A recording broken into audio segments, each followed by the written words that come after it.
Savoir se mettre dans un état donné. C'est l'esprit qui fait le bien ou le mal, le malheur ou le bonheur, la richesse ou la pauvreté. Edmund Spencer. Avez-vous déjà eu l'impression que tout marchait comme sur des roulettes? La sensation que vous ne pouviez pas commettre une seule erreur?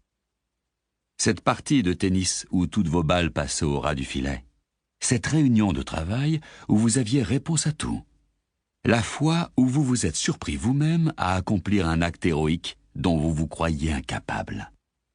Peut-être avez-vous fait aussi l'expérience inverse, connue de ces journées où tout rate, où l'on est soudain incapable de faire un geste que l'on fait d'habitude facilement, où tout semble aller de travers. Qu'est-ce qui a changé? Vous étiez la même personne? Vous auriez dû disposer des mêmes ressources. Pourquoi obtenez-vous tantôt des résultats catastrophiques et tantôt des résultats excellents? Pourquoi les meilleurs athlètes ont-ils parfois des performances absolument nulles? Parce que nos états neurophysiologiques varient.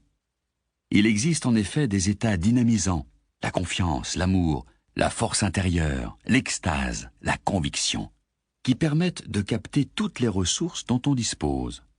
Et il existe des états paralysants, le désarroi, la dépression, la peur, l'angoisse, la tristesse, la frustration, qui nous rendent impuissants.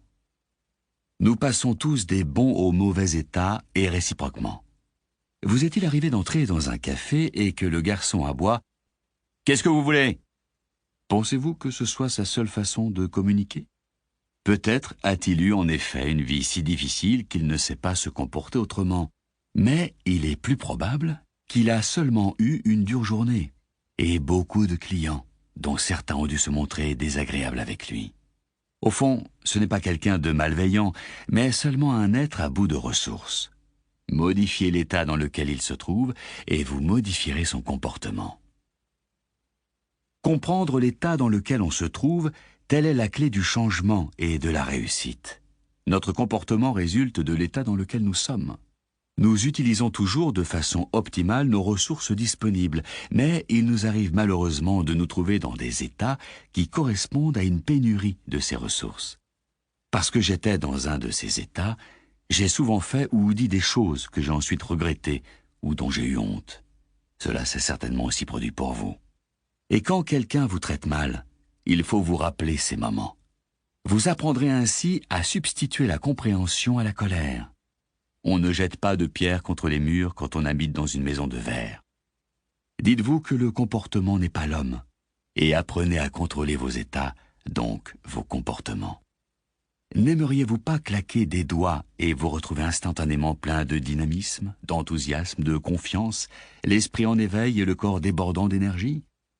Eh bien, c'est possible. Quand vous aurez achevé l'écoute de ce livre audio, vous saurez comment vous mettre dans les états les plus dynamisants et comment vous sortir des états d'inertie chaque fois que vous le désirerez. La clé du pouvoir, c'est l'action. Vous devez apprendre à utiliser les états qui permettent d'agir de manière décisive, cohérente, déterminée.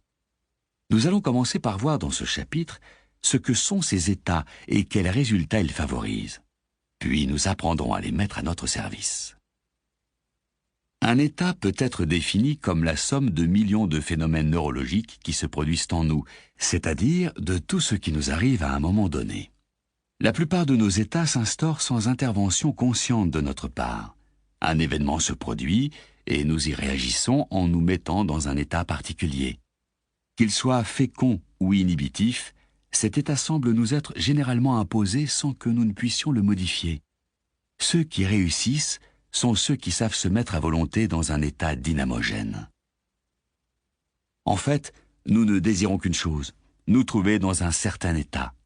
Faites la liste de ce que vous attendez de la vie. De l'amour? Eh bien, l'amour est un état, une sensation que nous nommons à partir de certains stimuli de l'environnement. De l'argent? Vous n'avez que faire, bien sûr, de ces coupons de papier à l'effigie de personnages défunts.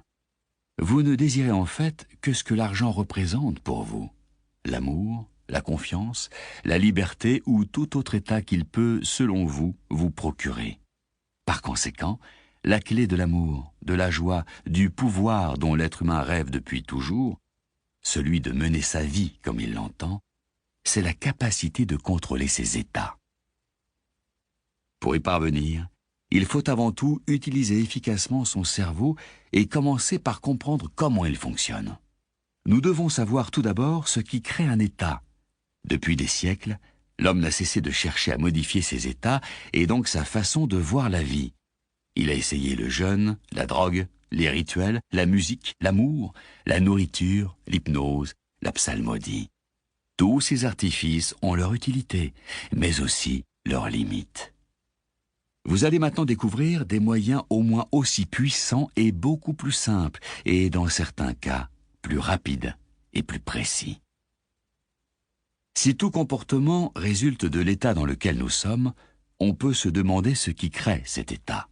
Un état se compose de deux éléments principaux, nos représentations internes et notre physiologie. Votre représentation du monde et votre interprétation des situations créent l'état dans lequel vous êtes et donc le type de comportement que vous allez adopter.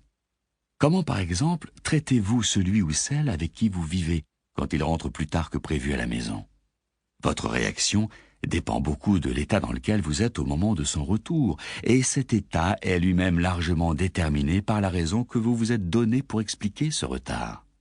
Si pendant des heures vous vous êtes imaginé l'être aimé victime d'un accident, couvert de sang, blessé, hospitalisé ou mort, quand il va finir par franchir le seuil, vous allez, selon le cas, pousser un soupir de soulagement, fondre en larmes ou le serrer dans vos bras avant de lui demander ce qui s'est passé. Ces comportements dépendent de votre état d'inquiétude.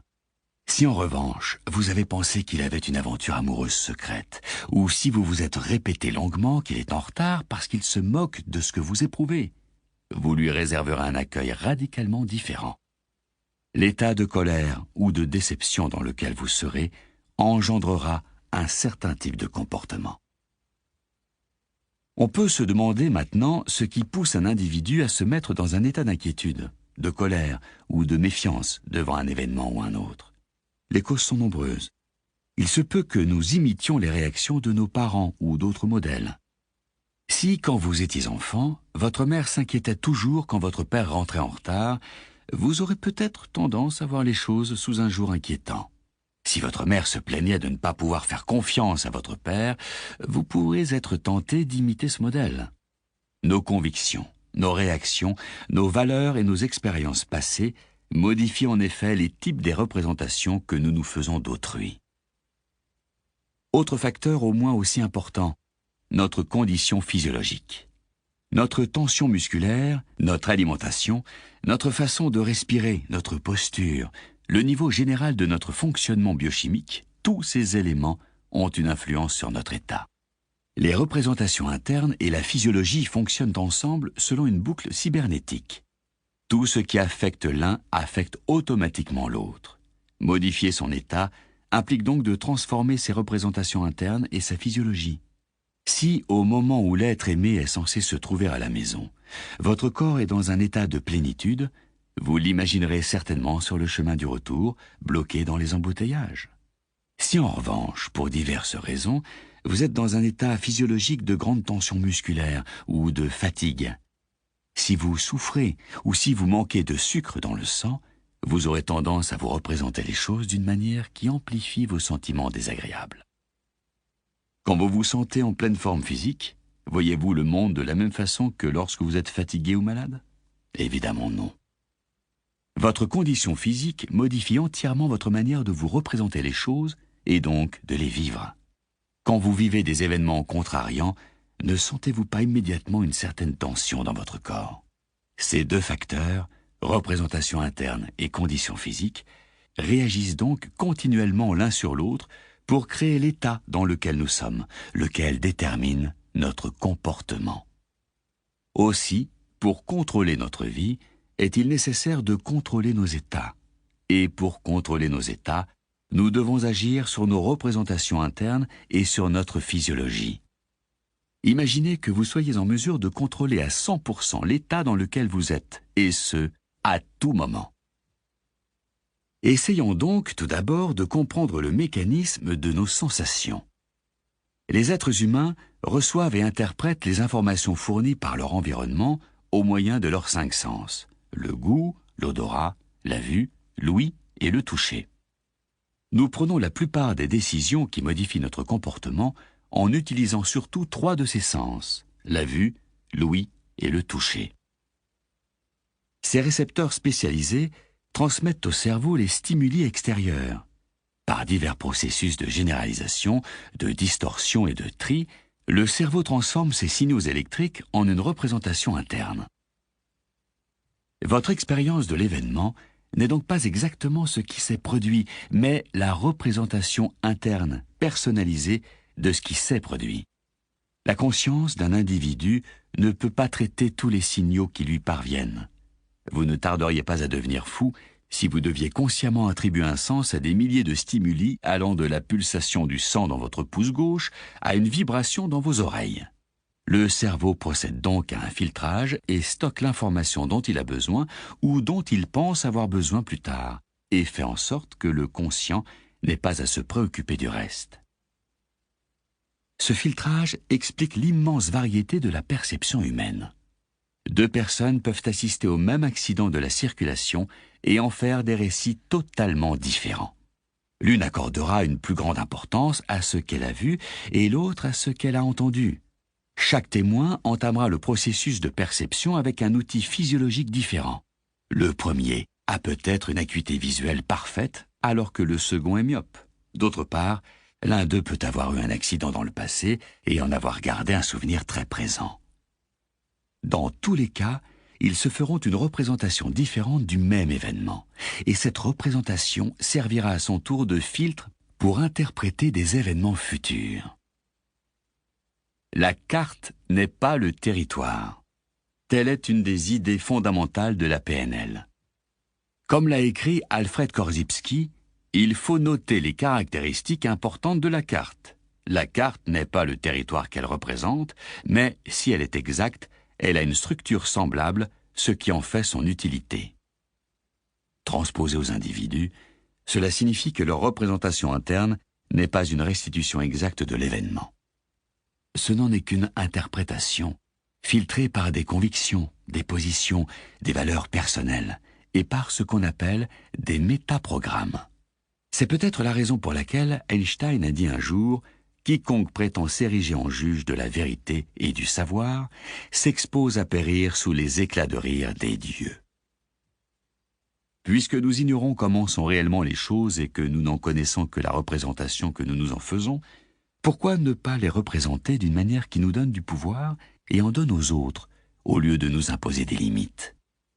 La clé de cette opération s'appelle la gestion de la mémoire, c'est-à-dire la formation de représentations qui créent systématiquement des états dynamisants. Dans toute expérience, on peut se concentrer sur des aspects très divers. Même celui à qui tout sourit peut ne voir que ce qui ne va pas et se mettre dans un état de dépression, de frustration ou de colère, ou au contraire, se fixer sur tout ce qui lui réussit. Quelle que soit l'horreur de la situation, vous pouvez toujours vous la représenter d'une manière qui augmente votre pouvoir. Rappelez-vous W. Mitchell. Ce n'est pas ce qui lui est arrivé qui a compté, c'est la représentation qu'il s'en est faite. Malgré ses terribles brûlures et sa paralysie, il a trouvé le moyen de se mettre dans un état fécond. Sachez donc que rien n'est ni bon ni mauvais en soi. La valeur d'un événement dépend de la façon dont nous nous le représentons. Nous pouvons voir les choses d'une manière qui nous mette dans un état constructif ou faire le contraire. Accordez-vous un instant pour vous remémorer une époque où vous étiez dans un état de puissance. Et c'est ce que nous accomplissons par la marche sur le feu. Si je vous demandais d'appuyer sur pause et de traverser pieds nus un lit de charbons ardents, vous ne le feriez probablement pas. C'est une chose que vous ne vous croyez pas capable de faire, et vous n'associerez peut-être pas ce geste à des sentiments et des états féconds. Si bien que, quand j'en parle, vous ne vous mettez sans doute pas dans l'état qui vous permettrait d'entreprendre une telle action. La marche sur le feu apprend aux gens à modifier leurs états et leurs comportements de façon à pouvoir agir et obtenir des résultats, malgré leur peur ou toute autre entrave qui les en empêche. Les gens qui marchent sur le feu ne sont pas différents de ce qu'ils étaient le jour où ils sont arrivés en pensant qu'ils étaient incapables de le faire. Mais ils ont appris à modifier leur physiologie, à modifier la représentation interne de ce dont ils se croient capables ou incapables. Ce qui leur semblait une épreuve terrifiante est ainsi devenu un geste qu'ils se savent capables d'exécuter. Ils sont désormais en mesure de se mettre dans un état totalement fécond, et à partir de cet état, d'entreprendre des actions qu'ils avaient jugées impossibles dans le passé. La marche sur le feu les aide à former de nouvelles représentations de ce qui leur est possible, car ils savent désormais que leurs incapacités ne sont que des limites qu'ils s'imposent à eux-mêmes. Parler du pouvoir que confère l'état dans lequel on se trouve est une chose, en faire l'expérience en est une autre. C'est ce que permet la marche sur le feu, en démontrant clairement à ceux qui la pratiquent que leur comportement résulte de l'état dans lequel ils se trouvent. Car en un instant, grâce aux quelques changements qu'ils opèrent sur l'idée qu'ils se font de ce geste, ils acquièrent une telle confiance en eux qu'ils deviennent capables de vivre cette expérience inoubliable. Pour obtenir les résultats que l'on désire, il faut se représenter les choses de façon à se mettre dans un état suffisamment fécond pour y puiser le pouvoir d'entreprendre. Si vous n'y parvenez pas, c'est probablement parce que vous ne pouvez même pas essayer de le faire ou que vous essayez avec trop peu de conviction. Lorsque je vous dis « marchons sur le feu », les stimuli que j'émets à votre intention, avec des mots ou dans le langage du corps, vont jusqu'à votre cerveau où ils donnent lieu à une représentation. Si l'image que vous faites naître est celle d'individus avec des anneaux dans le nez accomplissant je ne sais quel rite effrayant ou celle de victimes sur un bûcher, vous ne vous trouverez pas dans un état très dynamisant. Et si vous vous imaginez en train de brûler, vous serez dans un état totalement inhibitif. Si au contraire, vous imaginez des gens en train de frapper dans leurs mains, de danser et de faire la fête, si vous voyez une scène de joie et d'enthousiasme intense, vous vous trouverez dans un état tout différent. Si vous vous représentez vous-même en train de marcher gaiement sur le feu, si vous vous dites « oui, je peux tout à fait faire ça », et si vous mettez votre corps en mouvement comme si vous étiez totalement confiant, ces signaux neurologiques vous permettront très certainement d'agir, de marcher sur le feu. Il en va de même pour toute autre situation de la vie. Si nous nous représentons une situation d'échec, nous sommes sûrs d'échouer. La différence entre un W. Mitchell et d'autres personnes tient à ce qu'il s'est représenté le monde comme un lieu où il pouvait obtenir les résultats qu'il désirait. Il est évident toutefois que même dans les états les plus dynamisants, nous n'atteignons pas toujours ce que nous voulons. Pourtant, quand nous créons l'état approprié à la situation, nous créons du même coup la situation la plus favorable pour utiliser toutes nos ressources efficacement. Mais si les représentations internes et la physiologie concourent à créer l'état où naissent les comportements, qu'est-ce qui détermine l'apparition de ces comportements quand nous sommes dans cet état? Une personne en état d'amour vous serrera dans ses bras, alors qu'une autre se contentera de vous dire qu'elle vous aime. Cela parce que lorsque nous nous mettons dans un état donné, notre cerveau a alors accès à un choix de comportement.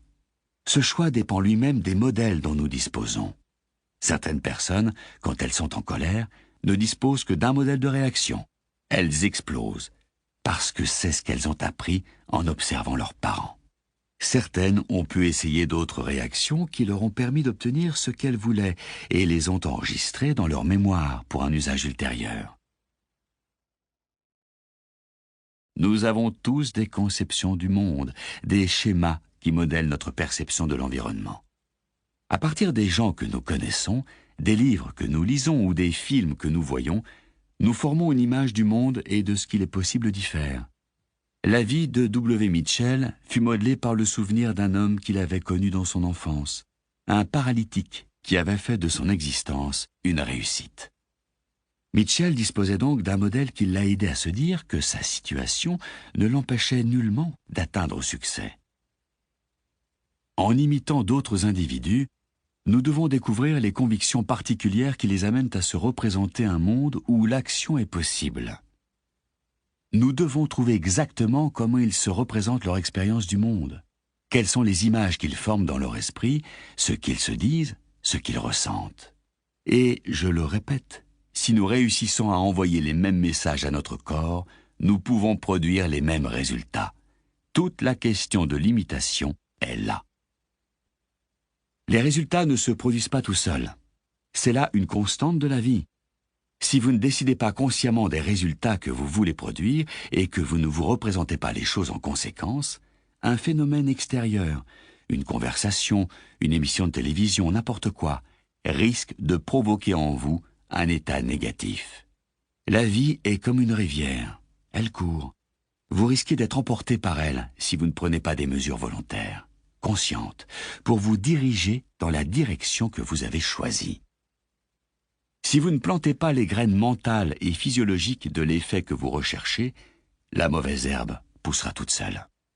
Lorsque nous ne dirigeons pas consciemment notre esprit, notre environnement risque de créer des états indésirables et de provoquer des effets catastrophiques. Nous devons donc monter la garde devant la porte de notre esprit, savoir quelle représentation nous y formons, désherber notre jardin mental jour après jour.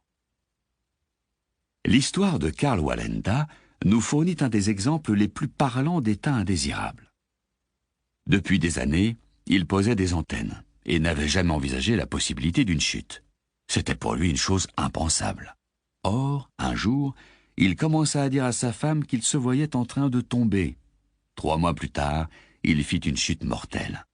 Certains diront qu'il avait eu une prémonition, mais on peut aussi considérer qu'il a fourni à son système nerveux une représentation systématique, un signal qui a favorisé un comportement de chute. Il a produit un résultat. Il a donné à son cerveau une nouvelle voie à suivre et son cerveau l'a suivi. Voilà pourquoi nous devons fixer nos pensées sur ce que nous désirons et non sur ce que nous ne voulons pas. Si vous vous concentrez continuellement sur ce qu'il y a de plus mauvais dans la vie, vous vous mettez dans un état qui favorise le pire. Êtes-vous par exemple quelqu'un de jaloux? Non. Mais ne vous est-il pas arrivé dans le passé de créer des états de jalousie et de subir les comportements qui en découlent? Si c'est le cas, cela signifie que vous vous êtes fait une représentation qui a favorisé cet état. Mais n'oubliez pas que nous avons toujours le choix de nous représenter les choses autrement. Nous pouvons ainsi créer un nouvel état et engendrer les comportements qui en découlent. Si vous vous représentez celui ou celle que vous aimez en train de vous tromper, vous ne tarderez pas à vous retrouver dans un état de colère. Vous n'avez aucune preuve qu'on vous trompe, mais vous vous comportez comme si c'était le cas. Si bien que, lorsque cette personne va rentrer à la maison, vous allez être soupçonneux ou furieux. Or, quand vous êtes dans cet état, comment traitez-vous l'autre? Généralement assez mal. Vous allez l'insulter ou ressentir un tel malaise que vous finirez par provoquer des mesures de rétorsion. L'être aimé n'a peut-être rien fait, mais l'état dans lequel vous vous êtes mis a engendré un comportement qui risque de lui donner envie d'être avec quelqu'un d'autre. Et c'est votre jalousie qui a créé cet état. Or, il est toujours possible de remplacer ces images négatives par celles de l'être aimé, faisant tout son possible pour rentrer à la maison. Vous vous mettrez alors dans un état tel qu'au moment où il arrivera, vous lui donnerez l'impression qu'il était attendu et vous accroîtrez du même coup son désir d'être près de vous. J'admets qu'il y a parfois des cas où l'être aimé est bien en train de faire ce que vous imaginez. Mais à quoi bon gaspiller votre énergie avant de savoir?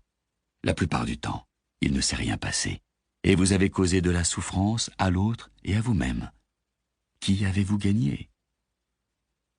À l'origine de toute action, il y a une pensée. Ralph Emerson.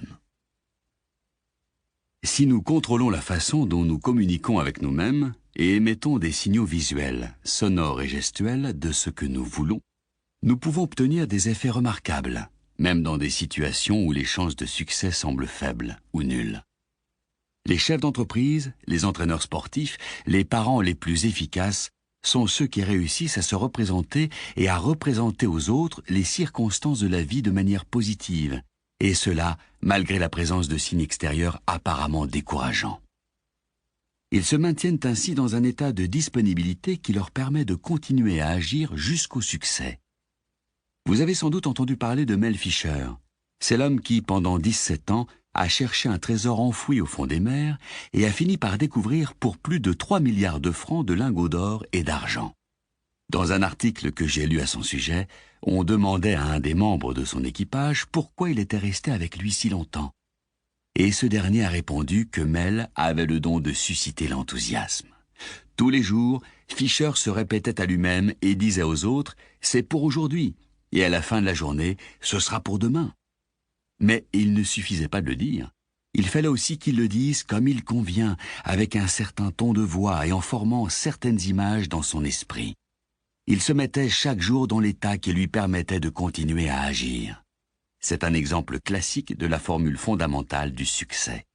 Il savait où il allait, il agissait, il tirait les enseignements de ses succès et quand il échouait, il essayait autre chose jusqu'à ce que cela réussisse.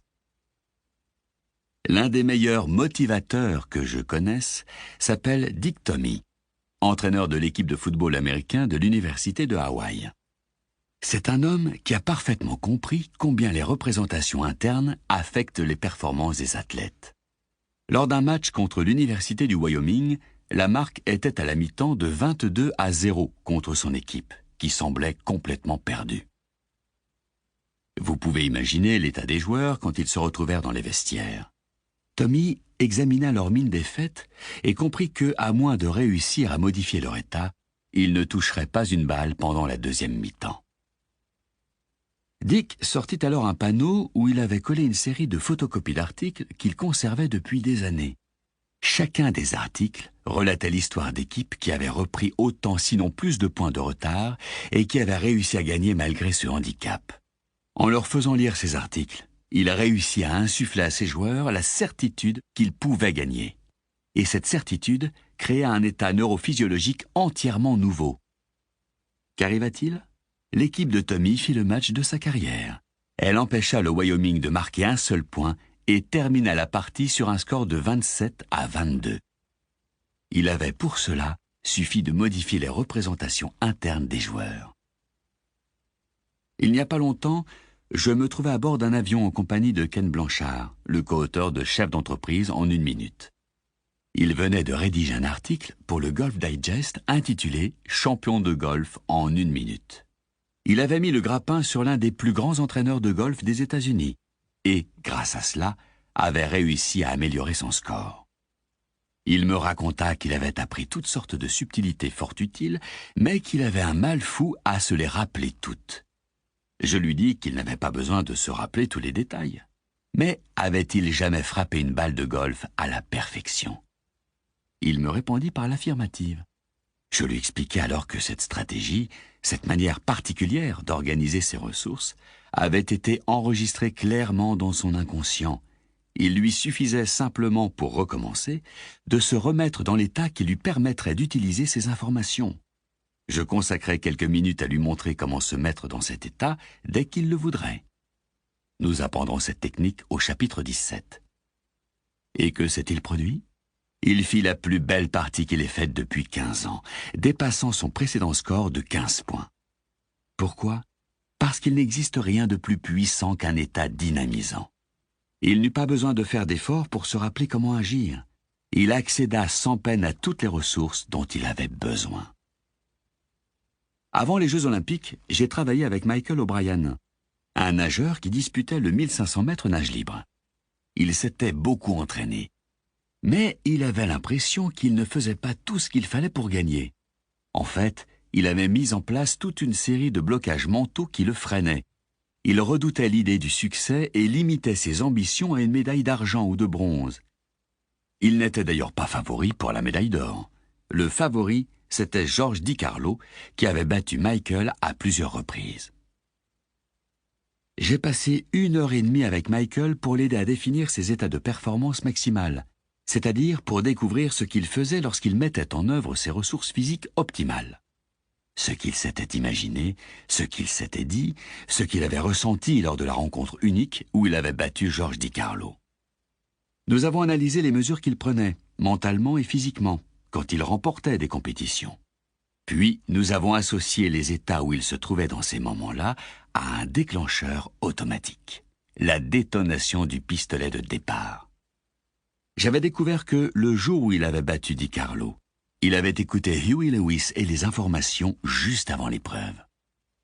Le jour de la finale olympique, il a donc fait exactement la même chose, tous les gestes qu'il avait accomplis le jour de la victoire, y compris écouter Huey Lewis juste avant le départ. Et il a battu George DiCarlo et remporté la médaille d'or avec 6 bonnes secondes d'avance. Avez-vous déjà vu jouer The Killing Fields? Ce film comporte une scène si frappante que je ne l'oublierai jamais. Il y est question d'un enfant de 12 ou 13 ans qui vit au milieu des horreurs et des destructions de la guerre du Cambodge. À un moment, n'en pouvant plus, l'enfant s'empare d'une mitraillette et abat la première personne qu'il rencontre. C'est une scène impressionnante. Comment en effet un garçon de cet âge peut-il en arriver à faire une chose pareille? D'une part, il est tellement désemparé qu'il se trouve en état de plonger jusqu'aux profondeurs les plus violentes de sa personnalité. D'autre part, il vit dans un pays qui est tellement imprégné par la guerre et les destructions que s'emparer d'une mitraillette lui paraît la réaction appropriée. Il a vu d'autres le faire et il le fait à son tour. C'est aussi une scène extrêmement destructrice. J'essaie toujours, pour ma part, de me concentrer sur des états constructifs.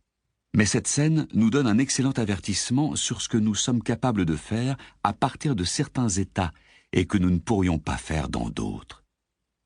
J'insiste sans cesse sur ce point afin qu'il s'ancre dans votre esprit. Le type de conduite que nous adoptons résulte de l'état dans lequel nous nous trouvons. Et notre manière de réagir à cet état dépend de nos conceptions du monde, c'est-à-dire des stratégies neurologiques que nous avons emmagasinées. Seul, je n'aurais jamais pu faire gagner la médaille d'or à Michael O'Brien. Il a fallu qu'il travaille presque toute sa vie à emmagasiner des stratégies, des réactions musculaires, etc. Je n'ai fait que découvrir comment mobiliser à la demande, en quelques minutes, ses ressources les plus utiles, ses stratégies de réussite. La plupart des gens ne prennent guère de mesures conscientes pour contrôler leurs états. Ils se réveillent déprimés ou en forme. Les événements heureux les remontent, les événements malheureux les abattent. Ce qui distingue les individus, quel que soit leur domaine d'action, c'est la manière dont ils contrôlent leurs ressources. La chose est évidente en athlétisme. Personne ne réussit tout le temps, mais certains athlètes ont la capacité de se mettre presque à volonté dans un état dynamisant. Comment y arrivent-ils? En mobilisant ce qu'ils ont de mieux au moment voulu, quand la pression s'exerçant sur eux est à son maximum. La plupart des gens cherchent à transformer les états dans lesquels ils sont. Ils veulent être heureux, joyeux, équilibrés. Ils désirent avoir l'esprit en paix ou se sortir d'états qui ne leur plaisent pas. Quand ils sont désemparés, en colère, bouleversés, ou quand ils s'ennuient, que font-ils généralement? Ils allument un poste de télévision qui leur fournit de nouvelles représentations à intérioriser. Ayant désormais quelque chose à voir, l'occasion de rire, ils s'extraient de leur état de désarroi. D'autres sortent, vont au restaurant, allument une cigarette ou se droguent. Dans le meilleur des cas, il arrive qu'ils fassent un exercice physique. Le seul inconvénient de toutes ces démarches, c'est que leur effet n'est pas durable. Quand l'émission de télévision est finie, ils ont toujours les mêmes représentations de leur vie. Celles-ci leur reviennent à l'esprit et ils se sentent de nouveau mal dès que l'excès de nourriture ou de drogue a été consommé. Et ils doivent alors payer le prix de ce changement d'état temporaire. Mon intention, en revanche, c'est de vous montrer comment modifier directement vos représentations internes et votre physiologie sans recourir à des artifices extérieurs qui très souvent causent à long terme des problèmes supplémentaires. Pourquoi les gens se droguent-ils? Non pas parce qu'ils aiment se planter des aiguilles dans le bras, mais parce qu'ils aiment l'effet que la drogue produit et qu'ils ne connaissent pas d'autre moyen de se mettre dans cet état. Or, j'ai connu des jeunes consommateurs de drogue dure qui ont arrêté après une marche sur le feu, parce qu'on leur avait donné un meilleur modèle d'accès à la même extase. Un garçon qui disait être accro à l'héroïne depuis 6 ans et demi, annonça au groupe à la fin de sa marche sur le feu « Terminé.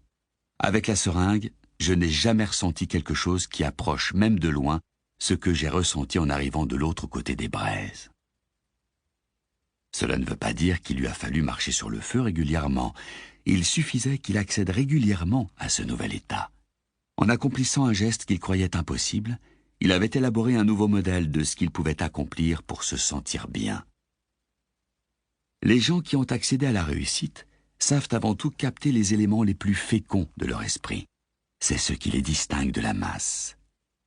Vous retiendrez de ce chapitre qu'un état donné peut vous fournir un pouvoir extraordinaire, et comme vous pouvez contrôler vos états, vous n'avez aucune raison d'être à la merci des circonstances. Il existe un facteur qui détermine à l'avance la représentation que nous nous faisons des événements de la vie. Un facteur qui filtre la représentation que nous nous faisons du monde. Un facteur qui détermine les états que nous créons systématiquement dans certaines situations. On l'appelle parfois le pouvoir suprême. Examinons la force magique de